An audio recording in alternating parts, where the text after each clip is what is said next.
ഇപ്പോൾ അദ്ദേഹം രാവിലെ ഒരു ക്ഷേത്ര ദർശനം, അദ്ദേഹം രാവിലെ 2-3 ക്ഷേത്രങ്ങളിൽ പോകും. അത് കഴിഞ്ഞിട്ടാണ് അദ്ദേഹം മറ്റുള്ള ഇതിലേക്ക് കടക്കുക. ഇന്ന് നിശബ്ദ പ്രചരണമാണ്.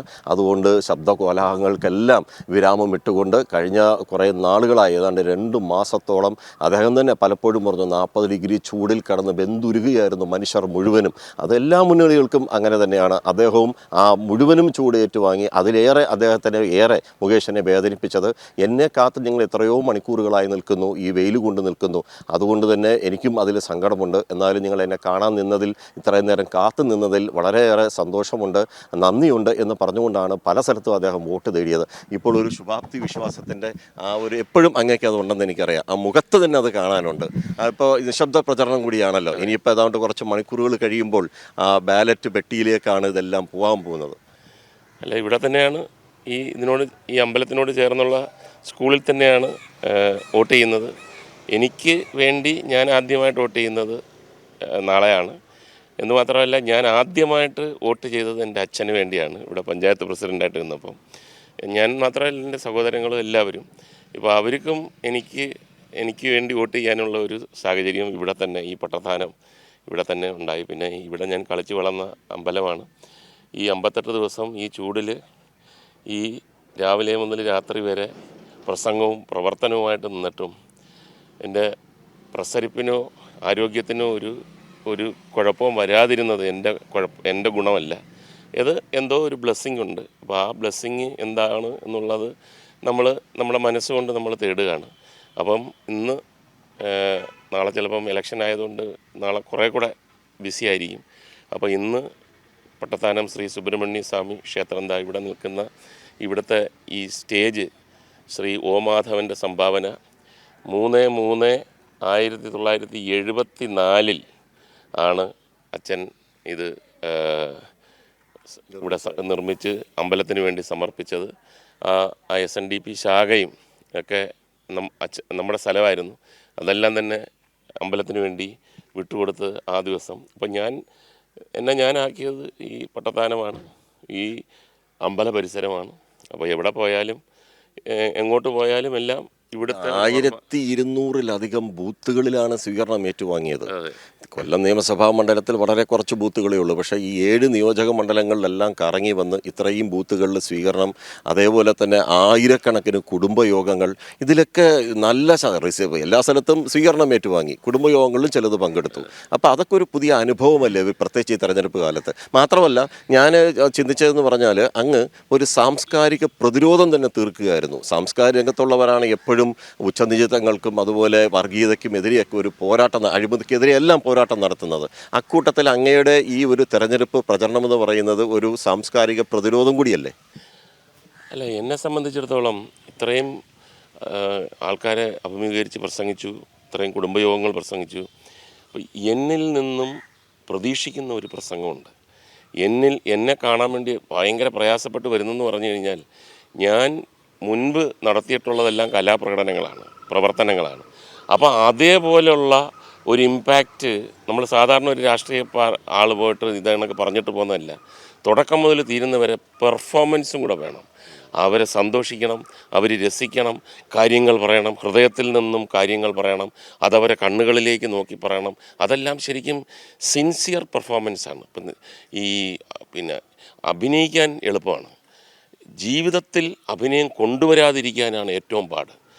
ബാക്കി സ്ഥാനാർത്ഥികൾക്കൊക്കെ അഭിനയിക്കാൻ അറിഞ്ഞൂടാ, പക്ഷേ ഈ തരത്തിലുള്ള അഭിനയത്തിൽ അവർ നമ്പർ 1ആണ്. ഞാൻ വട്ടാപൂജ്യമാണ്. ഇപ്പോൾ ചിലർ പറയും, ഒന്ന് കെട്ടിപ്പിടിച്ചേരാം. ഞാൻ പറഞ്ഞ്, മനസ്സിൽ നിന്ന് വരണം കെട്ടിപ്പിടിക്കണമെങ്കിൽ, അല്ലെങ്കിൽ അതിൻ്റെ ലോജിക്കില്ല, കൃത്രിമത്വമായി പോകും. എന്നാൽ ഞാൻ മനസ്സിൽ നിന്ന് വന്ന് എത്രയോ പേരെ കെട്ടിപ്പിടിച്ചിട്ടുണ്ട്, പിന്നെ കുട്ടികളെ എടുത്തിട്ടുണ്ട്. അപ്പോൾ അങ്ങനെ ഒരു ചെറിയ വെല്ലുവിളി എനിക്കുണ്ട്. പിന്നെ ഇതിനകത്ത് വേറൊരു വലിയ നന്ദി ഞാൻ രേഖപ്പെടുത്തുന്നത്, ഞാനൊരു സിനിമാ നടനാണ്. ഒരു ചെറിയ മിസ്റ്റേക്ക് എൻ്റെ ഭാഗത്തുനിന്ന് വന്ന കൊല്ലം മാത്രമല്ല, കേരളം ഒട്ടുക്ക് വെയിറ്റ് ചെയ്യാണ് ഒരു നെഗറ്റീവ്. ഇയാളെ ഒന്ന് ട്രോൾ ചെയ്ത്, ഇയാളെ ഒന്ന് പേസ്റ്റായി കാണാനും രസിക്കാനും ഒക്കെ. ഈ 58 ദിവസം ആകെ കൂടെ വന്നത് ഞാൻ ഇറങ്ങിയിട്ട് ആൾക്കാർക്ക് കൈ കൊടുത്തില്ല, സില്ലിയായിട്ടുള്ള. ഞാനത് പ്രോത്സാഹിപ്പിച്ച് കാര്യം വേറെ വലിയ തോട്ടിലേക്ക് പോകാതിരിക്കാൻ വേണ്ടി. കാര്യം വേറൊരു സ്ഥാനാർത്ഥിയെ പറഞ്ഞു കഴിഞ്ഞാൽ ഒരു ദിവസം 1 മണിക്കൂർ കൊണ്ട് തീർന്നു. നമ്മളെ പറഞ്ഞു കഴിഞ്ഞാൽ നിലനിൽക്കും. അപ്പം ഒരുപാട് ഇതേ കണക്ക് ട്രോളുകൾ വരുമ്പോഴാണ് എൻ്റെ ഒരുപാട് സുഹൃത്തുക്കൾ, ലോകമെമ്പാടുമുള്ള സുഹൃത്തുക്കൾ എനിക്ക് തിരിച്ചു കിട്ടുന്നത്. ഇപ്പോഴൊന്നും നല്ല കാര്യത്തിനൊന്നും അവർ വിളിക്കത്തില്ല. ഒരു ചെറിയ മിസ്റ്റേക്ക് വന്നു കഴിഞ്ഞാൽ, ഓർമ്മയുണ്ടോ അത് സ്കൂളിൽ പഠിച്ചത്, ഞാനിപ്പം സെൻറ്റ് ഫ്രാൻസിസ്കോയിലാണ്, എന്താണ് നിന്നെപ്പറ്റി മോശം കേട്ടല്ലോ എന്ന് പറഞ്ഞാൽ അങ്ങനെ സൗഹൃദം വീണ്ടും പുനഃസ്ഥാപിക്കും.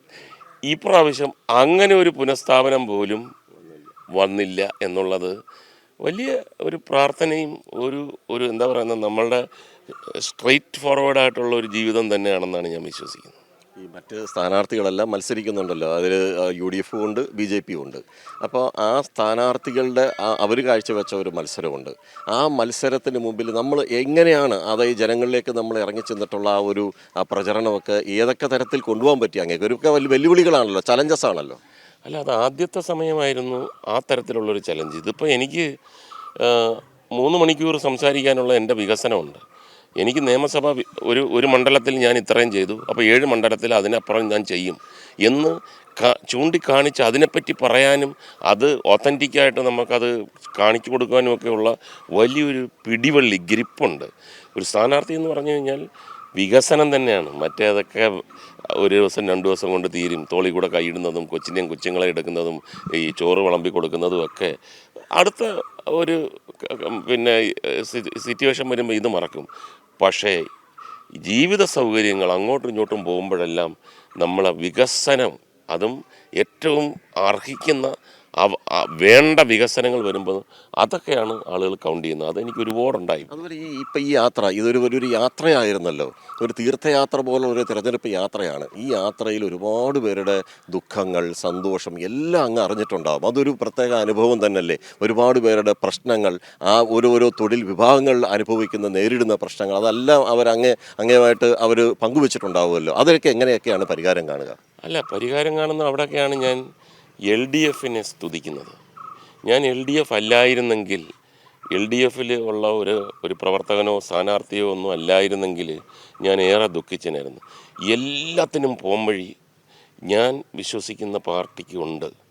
അതിനകത്ത് പ്രവർത്തിച്ച് അവരുടെ കൂടെ നിന്ന് പ്രവർത്തിച്ചു കഴിഞ്ഞാൽ ജനനന്മയ്ക്ക് വേണ്ടി ഏതറ്റം വരെ, അത് ഇലക്ഷൻ അതൊക്കെ പിന്നത്തെ കാര്യം, ജനനന്മയ്ക്ക് വേണ്ടി ഏതറ്റം വരെ പോകാനും തയ്യാറുള്ള ഒരു പാർട്ടി എൻ്റെ കൂടെ ഉണ്ട്. അപ്പോൾ എനിക്ക് വിഷമമില്ല. എല്ലാ ആശംസകളും. Thank you. അപ്പോൾ ക്ഷേത്ര ദർശനം ഇനിയും പലരെയും വ്യക്തികളെ നേരിൽ കാണും. ആ നിശബ്ദ പ്രചരണത്തിലാണ് നമ്മുടെ കൊല്ലത്തെ ഇടതുമുന്നണി സ്ഥാനാർത്ഥി M. മുകേഷ്.